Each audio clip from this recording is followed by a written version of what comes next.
안녕하세요. 기독교 역사에서 만나는 여성 리더십, Why Not Women 강의를 담당하게 된 청년부 이수진 목사입니다. 1995년 한 설문조사가 있었습니다. 교회를 다니는 중년 여성들 800여 명을 대상으로 설문을 했는데요. 현재 자신이 교회에서 하고 있는 사역, 그리고 내가 하고 싶은 사역이 어떠한 것인지를 묻는 설문이었습니다. 이 질문에 대해서 현재 나는 교회에서 이런 사역을 하고 있습니다 라고 응답한 절반 이상이 교회에서 음식 만드는 일과 그리고 청소하는 일을 담당하고 있습니다 라고 응답했습니다.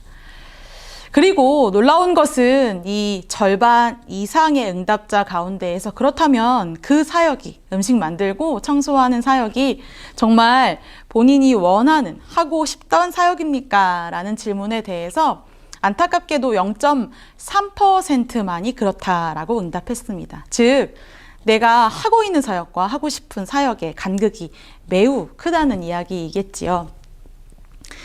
약 17년이 흐른 후 2012년 이러한 설문이, 비슷한 종류의 설문이 한 번 더 있었습니다. 한국교회 여성연합회에서 주관한 설문인데요. 내용은 비슷합니다. 그런데 설문의 대상이 조금 다릅니다. 앞선 설문은 중년의 여성들을 대상으로 한 설문이었고요. 이번 설문은 교회 내에 20대에서 40대 여성을 대상으로 한 설문이었습니다. 고무적인 것은 하고 싶은 사역과 그리고 하고 있는 사역 간의 간극이 많이 좁혀진 것이 아마 그래프로 나타나는 것 같습니다. 하지만 안타깝게도 여전히 교회 내의 여성들은 식당 봉사에 많은 부분 사역을 감당하고 있었고, 여전히 변화되지 않는 현실은 이 사역은 여성들이 하고 싶은 사역이라기보다는 그저 하고 있는 사역이라는 점이었습니다. 여성들이 교회 내에서 정작 하고 싶은 사역은 특별히 주목되는 것이 사회적 사역이라고 되어 있습니다. 즉, 교회의 사회적인 역할, 세상 속에서 교회의 어떠한 영향력을 드러내는 주도적 역할을 여성들이 하고자 하지만, 그러나 안타깝게도 정작 교회 내에서 그러한 사역이 주어지는 경우는 미미하다는 것이 그래프를 통하여서 드러나고 있습니다. 교회 안에서 젊은 세대가 사라지고 있다라는 것은 우리 모두가 다 알고 있는 현실이지요. 그런데 그 가운데에서도 젊은 여성들, 20대에서 40대의 젊은 여성들이 교회를 떠나는 원인 가운데에 큰 부분이 바로 교회 내에 불평등한 성 역할 때문이다라는 그런 평가가 나타나고 있습니다. 교회 내의 가부장적인 세계관과 또한 그로 인해서 여성들을 공적 리더십에서 공공연히 배제시키는 이러한 성 불평등의 현상들이 반복되면서 젊은 여성들이 교회를 떠나버리는 안타까운 현실이 반복되고 있는 것입니다. Why Not Women? 기독교 역사에서 만나는 여성 리더십. 10주 동안 여러분과 함께 이루어가기 원하는 강의의 목적은 크게 세 가지가 있습니다. 첫 번째는 하나님께서 창조하신 여성에 대한 왜곡된 그런 인식을 변화시키고 하나님께서 본래 말씀하신 건강한 여성관을 여러분과 함께 세워가고 싶습니다. 두 번째로는 하나님께서 그분의 역사를 이루어 가심에 있어서 여성과 남성을 차별 없이 동일하게 사용하셨다라는 것을, 성에 차별 없이 하나님께서 사람들을 들어 사용하셨다라는 것을 성경과 기독교의 역사를 통해서 함께 찾아보고 싶습니다. 마지막으로 당시 여성을 극도로 억압하는 시대적인 배경과 세계관 가운데에서도 아주 지혜롭고 또한 당당하게 하나님을 섬기며 또한 세상을 변화시킨 여성 리더십이 존재하고 있다라는 것을 여러분과 함께 나누며 그 의미를 찾아보는 10주간의 여정을 이제 시작해 보도록 하겠습니다. 종교개혁 이전 초기 기독교 또한 중세의 교회 가운데에는 부정적인 여성관이 팽배해 있었다라고 합니다. 당시에는 이 성적 욕망이라는 것은 불신앙적 행위이고 또한 죄악이다라는 그런 생각들이 아주 많이 있었던 것이지요. 육체적인 욕망이 있다라는 것, 그 자체로도 죄가 되기 때문에 독신으로 생활하는 것이 아주 이상적인 기독교인의 모습이라고까지 생각했다고 합니다. 그런 남성 중심의 가부장적 세계관 가운데에서 여성은 함께 동역하며 또한 대화를 나눌 상대라고조차 여겨지지 않았다고 합니다. 당시 한 교부는 어떻게 여자와 고귀한 대화를 할 수 있겠는가라고 하면서 여성의 존재를 폄훼하고 또한 회의감을 토로하기도 했다고 하지요. 당시에 이렇게 부정적인 여성관이 팽배했던 원인은 바로 성경에 나타난 원죄의 책임이 바로 여성에게 있다라고 보는 시각 때문이었습니다. 디모데전서 2장 14절의 말씀을 보게 되면 아담이 속은 것이 아니고 여자가 속아 죄에 빠졌다라는 말씀이 나와 있습니다. 즉 원죄의 책임이 전적으로 여성에게 있다라는 그러한 평가인 것이지요. 마치 여성에게 이 인류의 원죄를 뒤집어 씌우는 태도처럼 보입니다.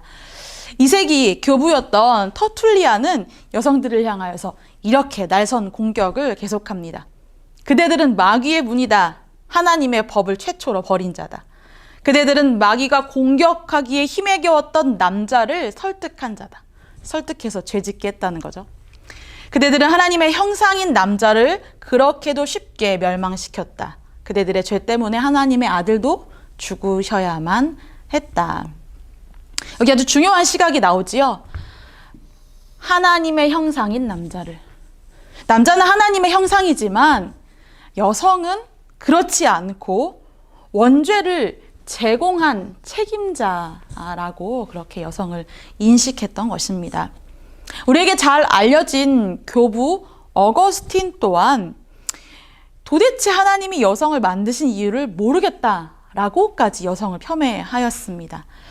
여성성은 거룩한 신자들이 거부해야 하는 열등한 것이고 여성에게 필요한 것은 오직 이 어머니됨, 모성적인 역할만 여성에게 필요한 것이라고 그렇게 이야기하면서 여성들의 역할을 매우 제한적으로 보았습니다.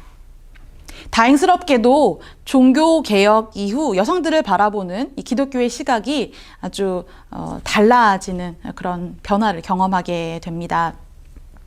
종교개혁자들은 여성이 남성과 동등한 존재이며 존재적으로는 평등하다.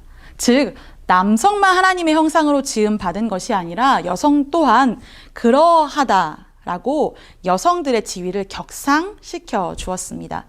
또한 하나님의 나라를 함께 이루어갈 동역자로서 여인, 특별히 아내를 그렇게 평가하였지요. 청교도 목회자이자 신학자인 윌리엄 구지라는 사람은 이렇게 이야기했습니다. 남편이 머리라면 아내는 머리 다음으로 신체에서 중요한 기관이 심장에 해당한다. 심장은 머리의 지배를 받는 다른 어떤 기관보다 탁월하다. 그리고 여러 면에서 머리와 거의 동등하고 머리만큼이나 소중하다. 언뜻 읽으면 이 여성의 존재를 굉장히 소중하고 또한 존중하는 것처럼 보입니다. 여성은 탁월하고 소중하다고 되어 있지요. 중요한 기관인 심장에 여성들이 해당한다라고 이야기하지만 안타깝게도 이 심장은 머리의 지배를 받고 있다라고 그는 이야기합니다. 즉 하나님께서 아담을 먼저 지으셨고 그 후에 하와가 지음을 받았기 때문에 존재적으로는 모두 다 하나님이 지은 그런 아주 소중하고 평등한 존재이지만 그러나 기능적으로는 위계가 분명히 존재하는, 즉 머리인 남성의 지배를 받아야 하는 것이 여성의 존재다라고 종교 개혁자들은 생각했습니다. 즉 이전에 비해서 나아지기는 했지만 이 여성관, 그러니까 여성들을 부정적으로 보는 그 시각에서 완전히 벗어나지는 못한 것이 이 당시의 한계였다고 할 수 있습니다. 하지만 그러나 여러분, 이 성경을 우리가 살펴보게 되면 성소 속의 여성들은 이런 기능적인 위계, 그 한계 속에 갇히지 않고 이 한계를 뛰어넘어서 주체적으로 하나님의 뜻을 살았고 또한 변화를 꾀한 것으로 드러나고 있습니다. 시대적인 한계 속에서도 주체적으로 하나님의 뜻을 따라 세상을 변화시킨 기독교 여성 리더십. 그 첫 번째로 여러분에게 소개하고 싶은 이들은 슬로보앗의 딸들입니다. 민수기 27장에 등장한 한 가족의 이야기가 여기에 나와 있습니다. 그 가족은 바로 이 슬로보앗의 가정입니다. 슬로보앗에게는 5명의 딸들이 있었습니다. 말라와 노아, 호글라와 밀가와 디르사, 이러한 5명의 딸이 있었는데 안타깝게도 이 슬로보앗에게는 아들이 없었습니다. 그런데 더 안타까운 것은 아들이 없는 상태에서 딸만 5명이 있는 가운데 이 슬로보앗이 죽고 말았습니다. 즉, 그 가문을 이어갈 남자 후손이 없는 그런 상태였던 것이죠. 때는 이스라엘 백성들이 출애굽하고 광야를 지난 이후에 가나안 땅에 입성하기 직전이었습니다. 하나님께서는 모세를 통하여서 이 각 지파들에게 땅이 분배될 것임을 예고하신 바 있지요. 아직 이 가나안 땅을 정복한 때는 아니었습니다. 그런데 이때 이 슬로보앗의 5 딸들이 이 모세를 찾아오지요. 그리고 모세에게 이야기합니다. 우리 형제 중에서 아버지의 기업을 우리에게 주소서라고 이 딸들이 요청을 하게 됩니다. 당시 구약의 전통에서는 우리에게 익숙하듯이 남자 후손이 있어야만 그 기업이 전수될 수가 있었습니다. 또한 그 기업의 전수는 지파 내에서만 계속하여 이루어질 수 있는 그러한 기준이 있었습니다. 즉 다시 말해서 이 슬로보앗의 5 딸들에는 그들 가문의 기업이 이렇게 분배될 수가 없는 상황이었고, 그렇게 되면 아버지 슬로보앗의 이름은 역사 속에서 아예 사라지게 되는 그런 안타까운 운명에 그들이 처했던 것이지요. 성서학자들은 이 슬로보앗의 딸들이 구약 이스라엘 백성 가운데에서 정면으로 자신의 권리를 지키기 위해서 능동적인 주장을 펼친 첫 번째 여성들이라고 표현하곤 합니다. 슬로보앗의 딸들은 아버지의 이름을 그들이 보존하기 위해서는 자신들이 비록 여성이지만, 딸들이지만 기업이 계승되어야만 한다라는 것을 모세에게 주장하고 있습니다. 자신들이 땅을 분배받을 뿐만 아니라 아버지의 이름을 지키기 위해서 이들은 당당하게 권리를 주장하고 있는 것이지요. 결국 이들의 요청을 들은 모세는 하나님께 나아가 하나님의 뜻을 구하였습니다. 그리고 하나님께서 이렇게 응답하시지요. 제가 한번 읽어보겠습니다. 슬로보앗 딸들의 말이 옳으니 너는 반드시 그들의 아버지의 형제 중에서 그들에게 기업을 주어 받게 하되 그들의 아버지의 기업을 그들에게 돌릴지니라. 그렇습니다, 여러분. 슬로보앗의 딸들이 요청한 그 내용에 하나님께서 그대로 응답하여 주셨습니다. 당시의 시대적인 배경을 생각하면 이 5명의 딸들의 행동은 매우 당돌하고 또 있을 수 없는 일이라고 여겨질 법한 일이었습니다. 하지만 이 슬로보앗의 5 딸들은 그들이 그저 경제적인 이득을 취하기 위해서, 자신의 권리만을 쟁취하기 위하여서 이러한 위험을 감수한 것이 아니었습니다. 첫 번째는 아버지의 명예, 아버지의 이름을 지키기 위한 일이었지요. 결국 이 슬로보앗의 5 딸들은 이 므낫세 지파 가운데에서 아버지의 이름을 지킬 수 있게 되었습니다. 그리고 더 나아가 여러분, 이 일이 굉장히 놀랍고 중요한 일인 이유가 있습니다. 바로 이것이 이 하나의 판례가 되었기 때문입니다.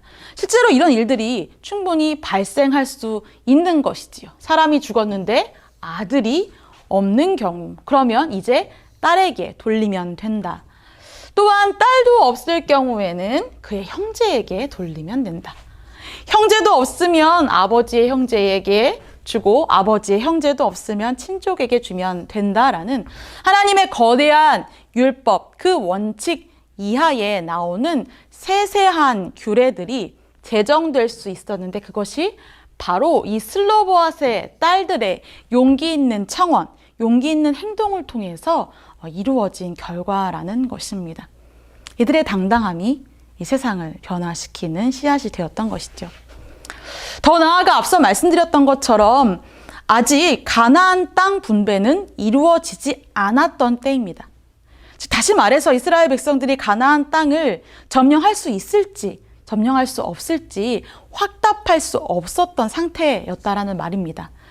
하지만 슬로보앗의 5 딸들은 하나님께서 말씀하셨기 때문에 그 땅을 반드시 이 백성들이 차지하게 될 것이며 그 차지한 땅 가운데에서 므낫세의 지파 슬로보앗의 가문을 이어가야겠다는 강한 의지를 가지고 있었기 때문에 그 믿음으로 또한 그 소망으로 이러한 변화를 일으켜낼 수 있었던 것입니다. 기독교 역사에서 만나는 여성 리더십, Why Not 이민. 첫 번째 시간 여러분 오늘 강의 내용을 통해서 어떠한 내용들을 깨달으셨습니까? 시대적인 제약 또한 여성들에 대한 부정적인 인식에도 불구하고 정말 상상할 수 없었던 권리를 주장하고 결국 믿음으로 그 소망을 선취해낸 슬로보앗의 5 딸들의 이야기를 우리는 오늘 함께 살펴보았습니다. 계속되는 강의들을 통해서 하나님께서 여성들을 어떻게 붙들어 사용하시고 하나님의 일들을 이루어 가시는지 더욱 흥미진진하게 여러분과 함께 나누어 보겠습니다. 감사합니다.